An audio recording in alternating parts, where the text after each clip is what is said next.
want to see what we have here is Sahara dust or just a pollen. So I take a sellotape and take it on this and put it on a microscope slide. So I have attached my piece of sellotape and I will transfer it to this microscope slide. You can buy it from AliExpress very cheap. So I've transferred it to this. And now take a sample of the pollen from a yew tree. Okay, this is the pollen. I took it right now from the tree. And this is the sample of this material, can be dust or pollen, from the car after the rain. So you just go and compare them now.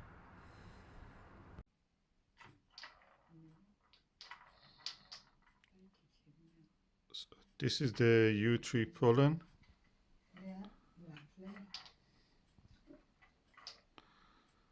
As you can see, there are many shapes, but mostly triangular and a little bit punctured.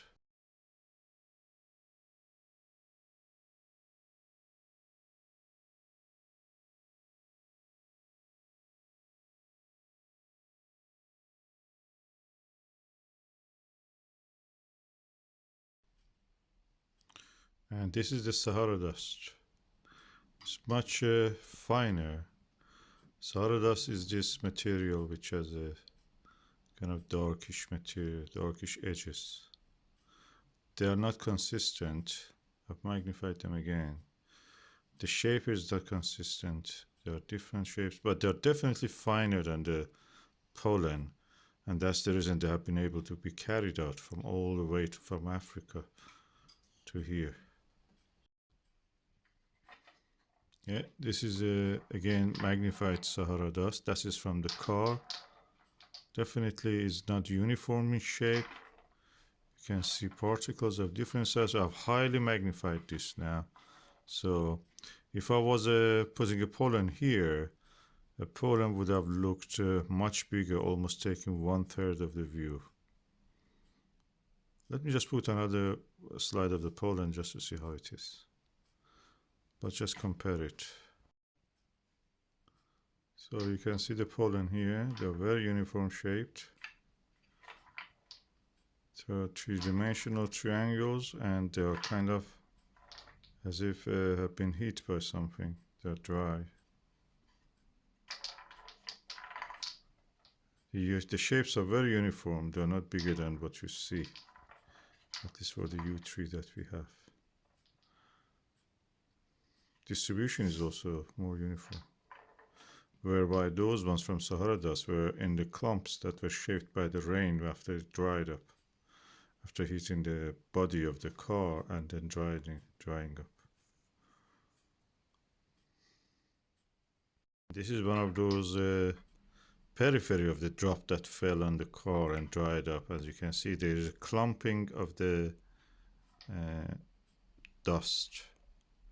The various shapes. If I magnify this, you can see that the fringe of the, showing the wavelength, diffraction of the object. Again, you can see a kind of clumping of the dust on the edge of a drop, raindrop, which has fallen on the car and then has dried up.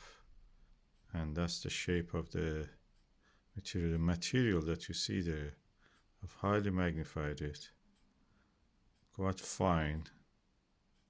And that makes sense. They have been transported 3,000 to 4,000 kilometers to the north.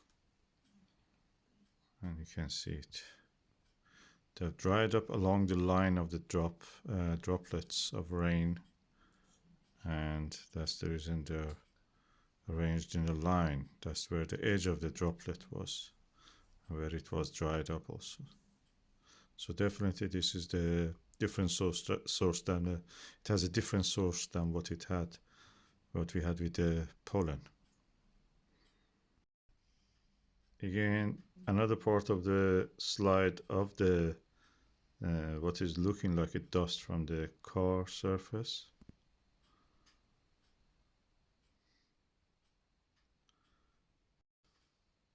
As you can see, they have very irregular shapes. They're not uniform in shape or size.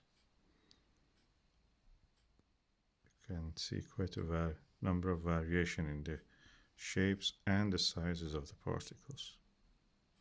I'll go back again to the pollen. This is now the sample of pollen, quite large, the same magnification as what it was for the dust. They're beautiful, and you can see that they're kind of like a pod, and these are practically they are the reproduction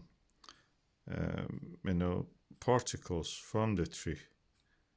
These are the carrying the genes for life.